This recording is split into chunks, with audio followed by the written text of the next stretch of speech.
नमस्कार साथियों। आज की इस वीडियो में हम बात करेंगे एग्रीमेंट के बारे में। एग्रीमेंट का मतलब करार के बारे में। अगर आप हमारे चैनल पर नए आए हैं तो चैनल को सब्सक्राइब कर लें और साथ में बेल ऑन कर लें ताकि आने वाली वीडियोज़ की जानकारी आपको नोटिफिकेशन के माध्यम से मिलती रहे। तो चलिए बात करते हैं करार एग्रीमेंट के बारे में। करार एग्रीमेंट, ध्यान दीजिएगा। भारतीय संविदा अधिनियम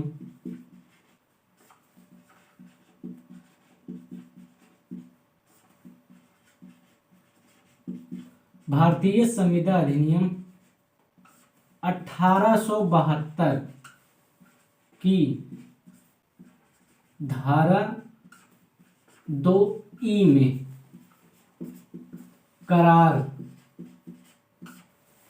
एग्रीमेंट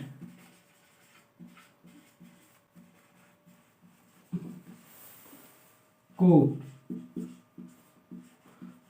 परिभाषित किया गया है।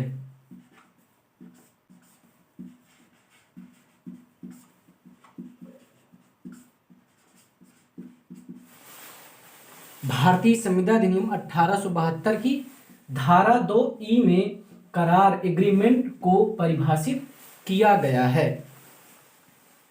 तो भारतीय संविदा अधिनियम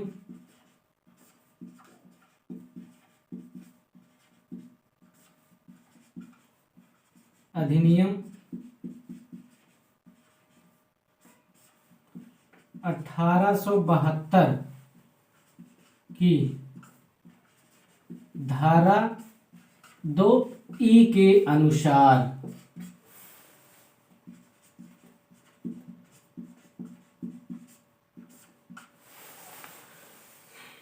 मतलब भारतीय संविदा अधिनियम 1872 की धारा 2E के अनुसार हर एक वचन, वचन का मतलब प्रतिज्ञा, ठीक है।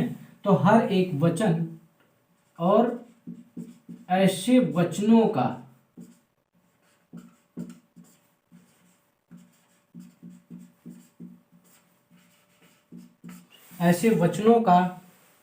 हर एक संवर्ग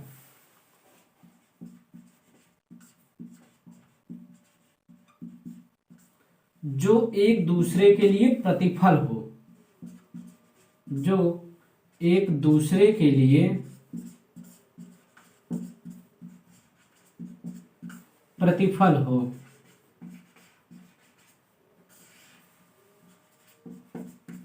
करार है, एग्रीमेंट है।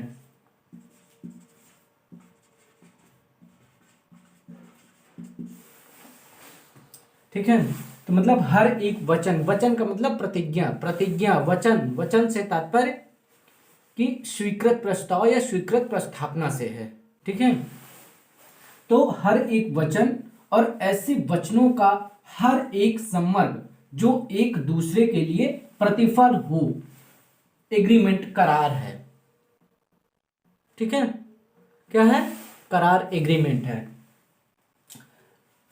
यहां पर वचन मतलब प्रतिज्ञा और वचन से तात्पर्य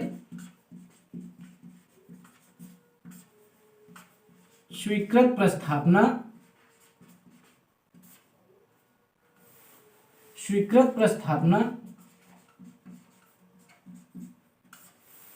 या स्वीकृत प्रस्ताव से है।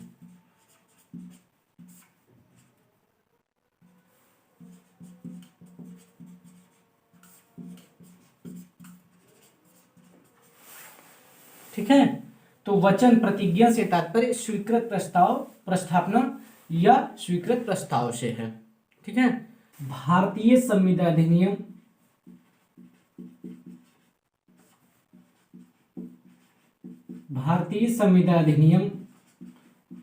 1872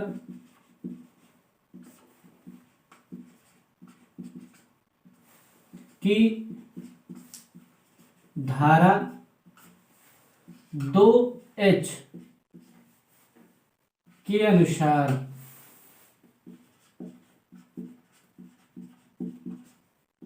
सिर्फ वही करार संविदा है, सिर्फ वही करार संविदा है। करार का मतलब एग्रीमेंट, सिर्फ वही करार संविदा है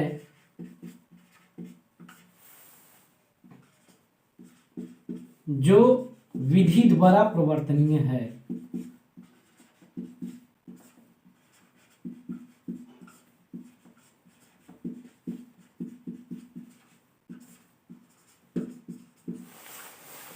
ठीक है, मतलब भारतीय संविदा अधिनियम 1872 की धारा 2H, तो धारा 2H में संविदा को परिभाषित किया गया है। तो कहने का मतलब यह है कि सिर्फ वही करार, सिर्फ वही एग्रीमेंट संविदा है, वही एग्रीमेंट कॉन्ट्रैक्ट है जो विधि द्वारा प्रवर्तनीय है। अतः करार शब्द संविदा शब्द से अधिक व्यापक है।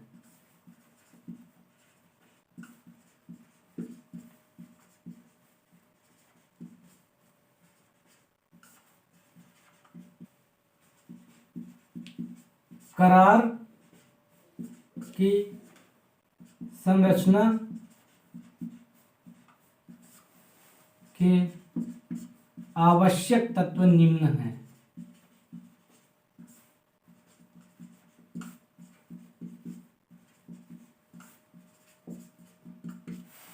मतलब एग्रीमेंट के संरचना के आवश्यक तत्व निम्न हैं। अब वो आवश्यक तत्व कौन कौन से हैं? नंबर एक है, ध्यान देना, करार पक्षकारों की स्वतंत्र सम्मति से हो। ठीक है, जो एग्रीमेंट किया जा रहा है वो पक्षकारों की स्वतंत्र सम्मति से हो। ठीक है, और दूसरा है कि पक्षकार करार करने के लिए, एग्रीमेंट करने के लिए सक्षम हों। ठीक है, और दूसरा हो गया कि पक्षकार करार करने के लिए सक्षम हैं या सक्षम हों। ठीक है, और तीसरा क्या है कि करार विधिपूर्ण प्रतिफल के लिए किया गया हो। ठीक है, आप लिख सकते हैं। ठीक है, तो तीसरा क्या है कि करार जो है विधिपूर्ण प्रतिफल के लिए किया गया हो। और चौथा क्या है कि करार का उद्देश्य विधिपूर्ण हो। ठीक है, करार का जो उद्देश्य हो वो विधिपूर्ण हो। ठीक है, तो ये हमारे करार के संरचना के आवश्यक तत्व हो गए। ठीक है, पहला क्या था कि करार एग्रीमेंट पक्षकारों की स्वतंत्र सम्मति से किया गया हो। दूसरा क्या था कि पक्षकार करार करने के लिए सक्षम हो। तीसरा क्या था कि करार विधिपूर्ण प्रतिफल के लिए किया गया हो। और चौथा क्या था कि करार का उद्देश्य विधिपूर्ण हो। ठीक है, तो ये है करार के संरचना के आवश्यक तत्व। ठीक है, और जान लीजिए कि जो करार विधि द्वारा प्रवर्तनीय नहीं होते हैं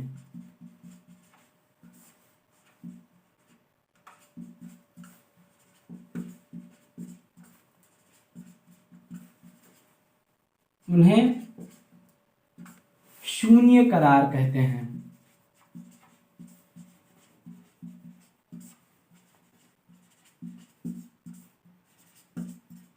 शून्य करार का मतलब वॉइड एग्रीमेंट। ठीक है, वॉइड एग्रीमेंट।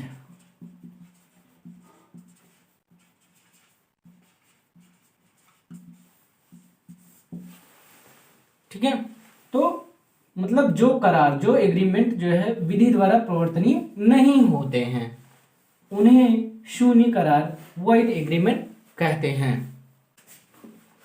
अब जान लीजिए कि एक करार विधि द्वारा तभी लागू करवाया जा सकता है जब वह संविदा अधिनियम की धारा 10 के अंतर्गत वैध करार हेतु सभी प्रतिपादित आवश्यक शर्तों को पूरा करता हो। ठीक है, तो आई होप कि आपको करार समझ में आ गया होगा, धारा आपने जान लिया। ठीक है, किस धारा के अंतर्गत परिभाषित किया गया है। तो आज के लिए बस इतना ही। अब हम आपसे नेक्स्ट वीडियो में मिलेंगे। बहुत बहुत धन्यवाद।